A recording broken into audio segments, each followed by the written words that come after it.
frame here. This is Brandon Hall, a good buddy of ours. Brandon is actually part of the nuclear bunker living team. Brandon's doing a lot of 3D modeling. Actually, do you want to explain exactly what it is? Absolutely. So I work in a software called Blender 3D and I also work in Unreal Engine 5. Part of the process has been building this facility from the ground up, line by line, flat surface by flat surface. Hinge by hinge, blast door by blast door. I mean, let me tell you this, the amount of work that this guy's actually done. In fact, we're going to give you a bit of a snippet. So we're building the episode. We're going to give you a bit of a, almost like a teaser trailer right now. It's going to be me rendered, 3D modeled, and it's going to be me being teleported back to 1962 when this facility was actually operational and in active status. So you're going to see me walking past the computer consoles, the blast door, walking in the power dome with these massive diesel generators. And I mean, the footage is incredible.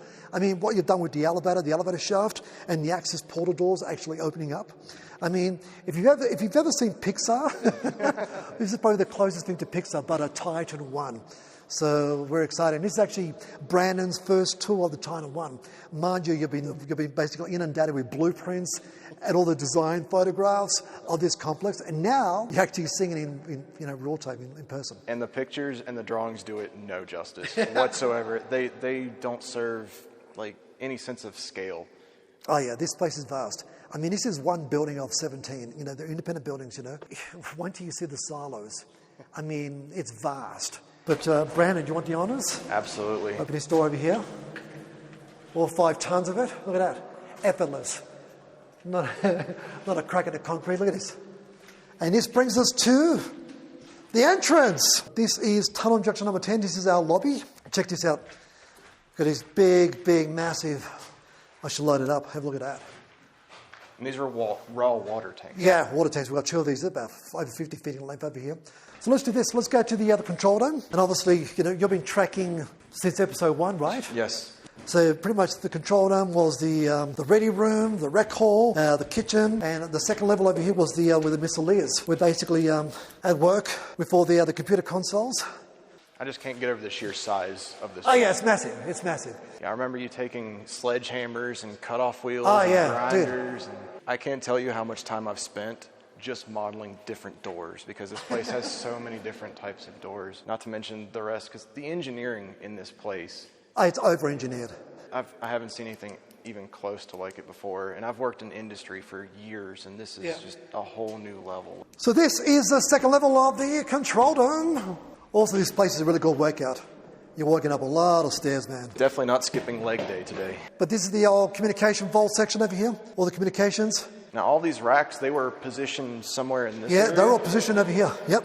Okay, yeah, I see the bolt holes in the floor. There were wooden baffles that hung from the ceiling. Yeah, the acoustic baffles. Yep. This place is such a snapshot of history. Yeah, it's a tribute, man.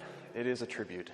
Y'all have done so much work, exerted so much effort just removing these walls. You say you're taking sledgehammers and essentially beating the wall down after you have cut it off. Yeah, did you see the episode where Pat and Exit are basically just bringing this down over here? Because obviously we don't want to compromise this. We're still figuring how we're going to get this down to the museum level over here. So let's work our way down. This through here is probably one of my favorite areas of the whole facility. Yeah. I don't know what it is about it, but I always come back to this spot. I have spent hours upon hours building the individual plates and the walls and the gussets. For the viewers, explain the process, okay? So with the 3D modeling, if you're going to you're putting together something, it could be like hundreds of hours of just rendering, right? Yes, of building. What goes into it? How do you, you work off the photos, you work off the original blueprints? Correct. I start with the original blueprints if they're available, because not everything has a blueprint available for it, unfortunately. Let's say this facility, I found a floor plan layout that showed the dimensions, had lead lines and dimensions on it. And I overlaid that as a reference image, and then you just extrude cylinders and, take a cube and Blender. Everyone that uses Blender is going to get that joke.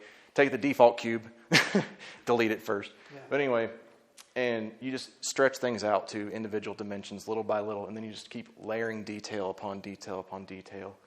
And this room, for example, like these right here, these buttresses, you can build one, and what the software allows you to do is do what's called an array. And that allows you to multiply multiple objects in different positions and That way you build one and it automatically builds the rest. It's a very neat process. Let's go down to the other power dome. And this is my second favorite part of this entire facility. We've shot weapons in here. We've shot flamethrowers in here. This was the other maintenance equipment room. I'd like to take a picture of this because in mine, I didn't have a reference image for this. So I didn't even build these cabinets because I didn't know they were even here. So I'll have to get on that.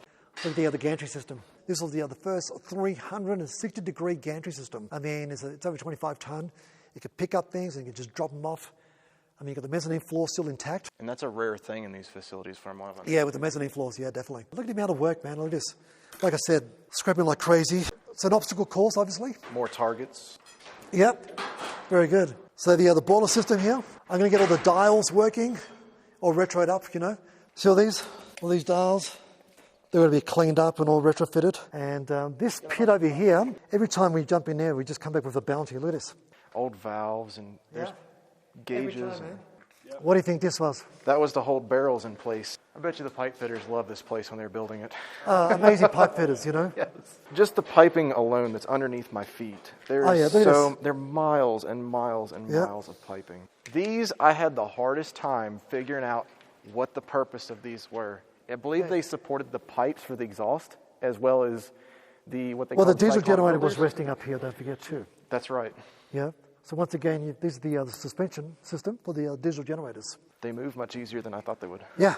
They're pretty soft springs, even though they're that large. And they're all on their own little damper systems, too. And you got a bunch of tanks. See this? More tanks up there? Those are the rust tanks up top right there. Yeah. And come down here. You got this cool Captain Nemo turn of the century tank over here. We're going to preserve that one as well, too. I believe, I'm not 100% sure, but I believe that was what they called the degas tank for the water chiller system. I do believe, but I found it called different things on different prints. I don't know what it is in this facility. Sorry, I'm just like in complete nerd out mode. This is amazing for me. It's crazy, huh? Yes, it's a big room. Gives you a good perspective up here. Wow. I have spent so much time building this room. It's so complicated. And to see it, I can almost see And there's very few model. photographs. Yes, I know. Very few photographs. Matter of fact, the best ones I have got to go by, you sent me. I've never seen them before until you sent me them. I remember the episode of you and Pat removing all of these panels down this side because this was all part of the air intake ducting system, correct? Yep. And that wasn't even mounted to this floor. It stuck out over top of it, correct? Yep. And these are the glycol lines to the heater. Is this the door that was shut on the drone in the first drone FPV? Very good. Yeah. I thought so. Nick, this thing still spins so easy. Yeah, look at that, huh? That's worthy of keeping this one. The bearings, right there's one of the bearings. There's the cap for it. I'm surprised the grease hasn't hardened in them. Yeah, we haven't done anything to it, so that tells you right then. Come up here. Let's walk through. This is the dust collector separator room we're walking to. Dust collection is underneath in the basement. You can see the condensation in here. Exit. Have you seen this? That's what I climbed through. This blast lock over here. But there's so much water. Look at that. The water just came through. That's how much water there is in there for the shaft. That means the entire section in there is flooded. Yeah. One of the episodes I actually climbed through that. Those blast locks are big, aren't they? They're huge. These are the dampers right here. It's so strange seeing them in reference images, building them in 3D space, and then being able to physically lay my hand on it now. Yeah. It almost feels like a dream walking around this place. I still can't believe I'm here in it. I kind of lucked out that I had to come to Colorado anyway. Right. I was like, I am not missing this opportunity to see this place and meet you guys. Oh, for sure. And I will be back. 100%. I remember this. Oh, yeah. The fireworks. They're still there. They were all duds. They didn't work. They didn't work very well. Nice white tunnel. We got diesel tank number 1. This is the day tank, I believe. Correct? Yep. I love this area too. Just something about this exhaust building just spoke to me whenever I started working on the project for the first time. Oh, for sure. And whenever I was working with the Fallout assets and then building my own to make the original video that I showed Nick in the first place. So here is our ultra creative LSD induced altered state of consciousness version of the Titan 1 missile complex in a parallel world. And would you like this online game to be made available?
inevitable on the first, and coming sooner than you may think.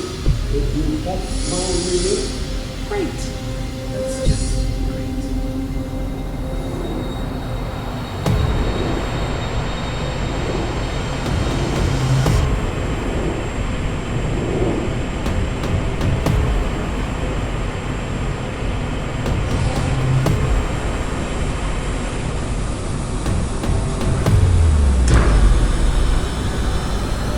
I'm still getting goosebumps because I'm still seeing my build in my head when I'm walking Yeah. around this. Definitely not a set of stairs you want to try to go down fast because then you're going to go down really fast. Okay, so Brandon, so this is our tunnel junction number 10. This is the lobby where the blast doors are. What are we seeing now in this 3D modeling sequence that you did? Okay, so in my render, I've got a drone that flies through this section coming from the antenna silos. It comes out, it meets Nick as Nick's walking head on, going from... Mind you, this is back 1962, so imagine being teleported back to 1962, a time capsule, and we're basically just like, we've got workers doing their thing, and we're saying, excuse me, we're just flipping around here. But it's literally retro 1962, the way you've done it. Yes. Pretty cool. So, and the drone flies through the main junction, meets Nick as he's going from the power dome to the control room. Exit's actually standing right there in the doorway to the power dome, which is really cool. And it's like you are back in time. He's like got this reaction like, I can't believe I'm here. Like I've got that animation. So imagine 1962, this place is operational, is active, and we're just walking around doing our thing. We're just walking amongst the actual engineers and the missile leaders that were here in this particular complex in 1962 up until 1965. So pretty damn cool. So let's do this. Let's head out to the antenna tunnels and the silos, okay? Sounds like a plan. Let's roll. So this tunnel is where the defense contractors were shooting all their projectiles, you know. It's about 700 feet all the way down there. And you can see how clear this tunnel is. It's just one straight line. So this one over here, you can see the incline walking up, but very clean. Yes. Very clean. The structure is... Yeah, it's great. It's perfect. These are the cable trays leading all the way up there. These support beams over here. What into the bolt there? It's funny how it is. It's another thing I noticed today. I was going to say, look how sturdy. It just so happened to be the one that was... It's like, I should have chosen this one over here. Look how sturdy. I can't believe they're taking the nut out. What desperate pricks. It's so funny, I've been looking at each one of these. I'm getting paranoid. Did they steal the nuts? Okay, nuts. There's nuts. Look at that. 3,000 pounds of manganese. But this is the antenna silo. But look at the giant springs up there, man. Intact. Just get the ethylene glycol hoses up here. There's so much structure that's still in place in this one. These are my favourite structures. This and equipment building. I love the equipment building and the antenna silos, for example, you know. And there were two for redundancy, right? Yes, exactly. So this is silo B. Yeah, so these two antenna silos will become penthouses. It's more like just decking it out because you've got at least 6-7 levels to work with, you know. And the idea is to basically build a dome at the very, very top of that antenna silo. And that way you can park your car, come down the elevator, and you've got probably about 4,000 square feet of living space, you know. Pretty cool buildings, huh? Yes. Oh, here we go. How rough this floor is compared to the other one. Well, this was the actual flooring here, you know, the run of the conduit underneath. Oh, that's right. They had pipe. Yeah, see where the piping is down there? Yep. I mean, the floor beams are there, but all the other, the floor plating has been removed. This was the RP1. Look at the water. Like you're saying out here, look at the water. That's where the water's coming in. There are so many side openings and stuff too. But the good thing is, I mean, there's only like a couple of points, you know, of entries. This is the old RP1 tank. When I'm walking through here, I just see the drone video that you shot flying through here. So these tunnels were originally red primered or red painted at one point. Yep. Yeah. Ah, the escape hatch. Okay, so what we've got here is we've got launcher area number 1. Okay? So every launcher area has the propellant terminal and the equipment building. As you continue over here, you've got launcher number 2 and launcher number 3. Want to do 3? Let's do 3. Yeah, that's where we did all the big jumps. Where this guy was playing with the drums, you know, in that subway tunnel. Right in the turn, right? Yeah, right in the turn, exactly. Yeah, so if you haven't seen the drone movie, episode 38, you got to check it out, okay? The next drone movie is going to be more insane, more crazy. It's just going to be like ridiculous mayhem. It's just like absolute stupidity. But it comes thoroughly recommended. I'm glad I brought my boots because there is mud everywhere. The drum scene right here. Yeah, so this is now another water station, but this is where Exit was set up, and he did his little impromptu thing. Just watch your step here. 3 points of contact at all times, please. Make sure your seat backs and tray tables in the upright and locked position. The propellant terminal. Yep. This one's filled up a little bit again. Yeah, you did. Oh my.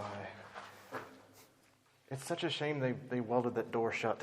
But we want to get through to see whether there's a chamber, because that's where the LOX tank was. So either they dismantled and destroyed the chamber, or they left it intact and they just removed the tank. We don't know yet. So obviously we're going to work our way through that. So back up here now. Watch your step again. Oh, here we go. Welcome to my pantry. What would you like? So 4.5 megaton nuke was just here. 100-foot tall missile. That much firepower. Yeah.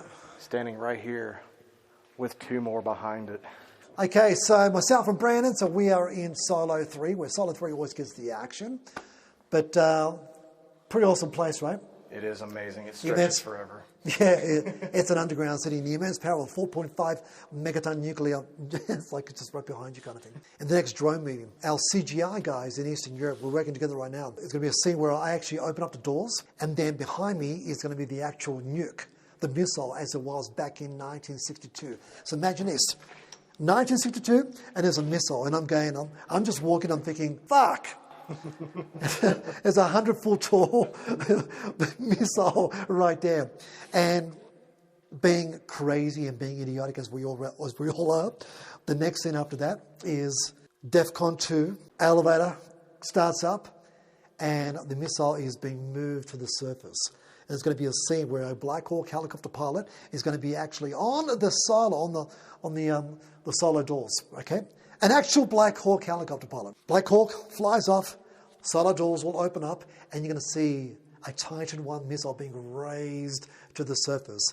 How it would have been back in the day. That's going to be phenomenal. It's going to be ridiculous. I cannot wait to see that. I mean, the fact just walking in here and you see a nuke.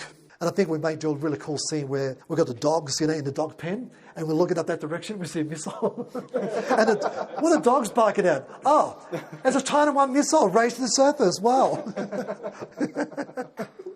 So that's going to be a really cool scene. So be on the lookout for that scene, but also be on the lookout for what this guy's doing in relation to the 3D mapping and the modeling of a Titan I. It's been such a pleasure working with you guys too. Like meeting you all online, talking back and forth, exchanging emails, texts, so on, reference images, talking on the phone, and then finally being here face to face with you guys. Dude, we're blessed to have you for the very first time in the Titan I. So yeah. Thank you, sir. Pleasure, man. Very much. It's been an honor and a pleasure to be here, and it's been great meeting you as well. For sure, man. Oh man, this is an experience I'm never going to forget, and I want to come back. Cool. Oh, for sure. Yes. So having said that, would you like to jump in there? Would you like to simulate episode 38? I forgot my I'm up swimming here with trunks. the flamethrower, and you jump in there. In fact.